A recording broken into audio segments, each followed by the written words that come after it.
Bible గ్రంథంలో నిర్గమకాండం 7 నుండి 12 అధ్యాయాలలో ఐగుప్తు దేశంపై దేవుడు మోషే ద్వారా రప్పించిన 10 తెగుళ్ళు కేవలం ఆ దేశ ప్రజలను శిక్షించడానికి మాత్రమే కాదు, అవి సాక్షాత్తు ఐగుప్తీయులు పూజించే విగ్రహాలు మరియు వారి అబద్ధ దేవతల సార్వభౌమాధికారాన్ని ముక్కలు చేయటానికి దేవుడు వ్యూహాత్మకంగా చేసిన ఒక పెద్ద ఆత్మీయ యుద్ధం.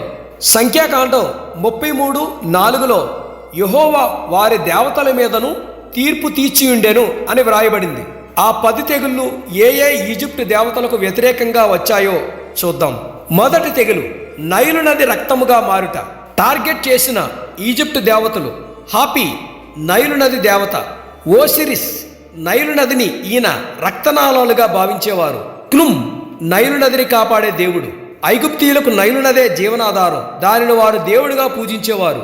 దేవుడు ఆ నదిని పూర్తిగా రక్తంగా మార్చడం ద్వారా మీ జీవాన్ని ఇచ్చే నది దేవుడు నా ముందు ఏపాటివాడు అని నిరూపించారు.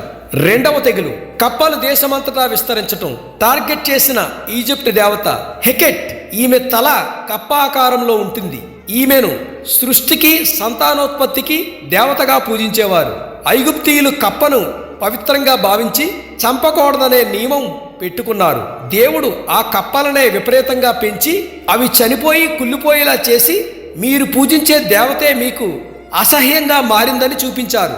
మూడవ తెగులు పేలు దోమలు. టార్గెట్ చేసిన ఈజిప్ట్ దేవత గెబ్, భూమికి మట్టికి దేవుడు. మోషే తన కర్రతో నేల మట్టిని కొట్టగానే ఆ మట్టి అంతా పేలుగా మారింది. ఐగుప్తు పూజారులు తమ దేవుడైన మట్టిని పూజించలేనంత అపవిత్రంగా మార్చి వారి క్షుద్ర మంత్రగాళ్ళు కూడా చేతులెత్తేసేలా దేవుడు చేశాడు. నాలుగవ తెగులు ఈగలు.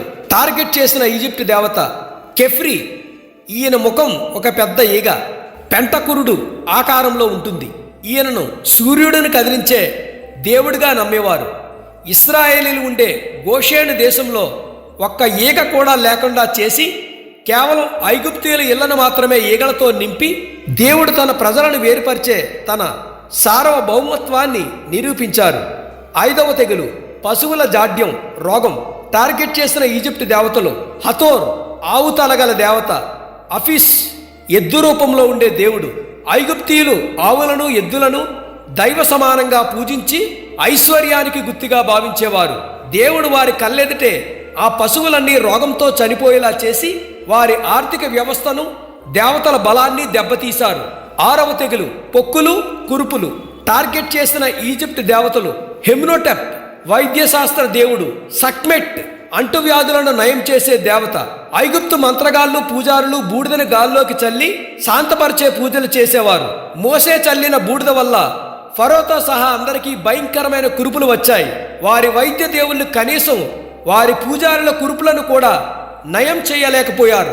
ఏడవ తెగులు వడగండ్ల వాన మరియు అగ్ని. టార్గెట్ చేసిన ఈజిప్ట్ దేవతలు నట్ అంటే ఆకాశ దేవత, షూ అంటే వాయుదేవుడు, ఒసిరిస్ అంటే పంటల దేవుడు. ఐగుప్తులో వాతావరణాన్ని కాపాడతారని నమ్మే ఆకాశ వాయుదేవతలు దేవుడు కురిపించిన ఆ రాక్షస వడగండ్లు మరియు ఉరుముల అగ్నిని ఆపడంలో పూర్తిగా విఫలమయ్యారు. పంటలన్నీ నాశనమయ్యాయి. ఎనిమిదవ తెగులు మిడతలు. టార్గెట్ చేసిన ఈజిప్ట్ దేవత సెర్ఫియా మిడతల నుండి పంటలను రక్షించే దేవుడు. మిన్ వ్యవసాయ దేవత. వడగండ్ల వానకు మిగిలిన కొద్దిపాటి పంటను కూడా దేవుడు మిడతలను పంపి పూర్తిగా తుడిచిపెట్టేశాడు. ఐగుప్తీయుల వ్యవసాయ దేవుళ్ళు కంటికి కనబడని ఆ మిడతల గుంపును ఆపలేకపోయారు. తొమ్మిదవ తెగులు కటిక చీకటి. టార్గెట్ చేసిన ఈజిప్ట్ దేవత రా అంటే సూర్యదేవుడు. ఈయన ఈజిప్ట్ దేవతలందరికీ రాజు. ఫరోలు తమను తాము ఈ రా దేవుని కుమారులుగా చెప్పుకునేవారు. దేవుడు 3 రోజుల పాటు ఐగుప్తు దేశం అంతటా చేత్తో తాకటానికి వీలైనంత భయంకరమైన కటిక చీకటిని రప్పించారు. ఐగుప్తీయుల సర్వోన్నత దేవుడైన సూర్యుడిని రాని దేవుడు పూర్తిగా బంధించి తన కాంతిని ఇవ్వకుండా స్తంభింపచేశాడు. 10వది తొలిచూలి పిల్లల మరణం. టార్గెట్ చేసిన ఈజిప్ట్ దేవత ఫరో సాక్షాత్తు రాజు మరియు అనుబిస్ మరణ దేవత. ఐగుప్తీయులు ఫరోను ఒక సాధారణ మనిషిగా కాకుండా భూమిపై ఉన్న ఒక సజీవ దేవుడిగా పూజించేవారు. ఫరో సింహాసనంపై కూర్చోబోయే అతని పెద్ద కుమారుడు దైవ సమానుడు.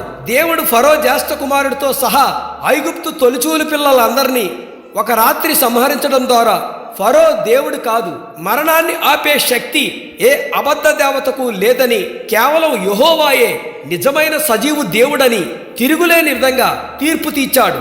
ఈ 10 తెగుళ్ళ ద్వారా దేవుడు ఐగుప్తీయులు శతాబ్దాలుగా నమ్మి 80 మందికి పైగా ఉన్న అబద్ధ దేవతల వ్యవస్థను పూర్తిగా నిర్వీర్యం చేశారు.